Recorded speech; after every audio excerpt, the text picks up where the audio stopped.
No, one is, how effective have these point of care devices been, and second thing is, what are the challenges that you have been facing in using these point of care devices, and how would they help in empowering the women per se, Yeah.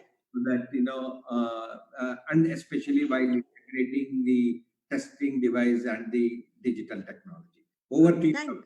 Yeah, thank you, Dr. Siva, because these are very pertinent and very significantly important questions, especially in our country, given the scale and the difficulty of reach. So the challenges prior to the availability of point of care were huge, because the skills that are required and the access that is required and the action that is required post that, and the documentation, everything was quite a hassle.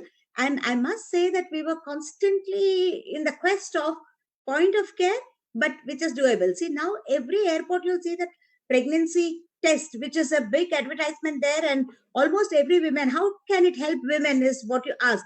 The when they do the point of care pregnancy test at home, that is such a simple thing. So as how the time evolves, many of these, the many times monitoring and many places monitoring which we have to do, it will get collaged. And I always believe that the digital and the healthcare should marry each other, because that potential has to be totally and thoroughly exploited.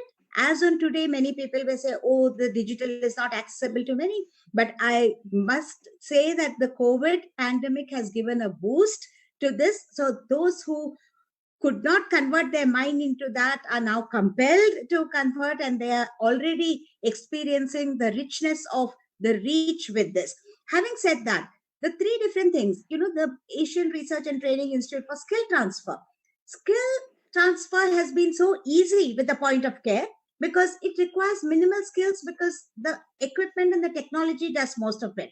The cradle BP apparatus, for example, it's like a traffic signal system. If it is red, the healthcare provider knows. Even if she's an idiot, she knows. Whereas the simple thing of measuring the BP with the mercury sphygmomanometer, you can never guarantee that the sister is doing it properly. And somebody else has to come and double check. And so many cases are missed because of misdiagnosis. So that is the BP. The sugars, yes, now from Israel, we are importing one Visme, which is a wristband, continual glucose monitoring without a prick.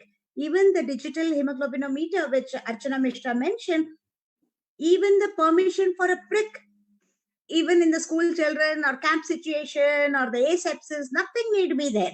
It is seamlessly, it can be done in a non-invasive way. So that is a boon.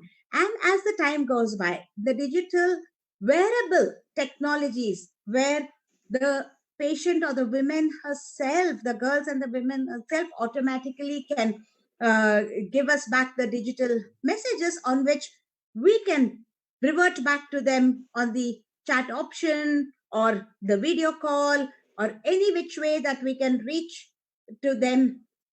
And the accessibility is also completely engulfed into the opportunity that we have from point of care.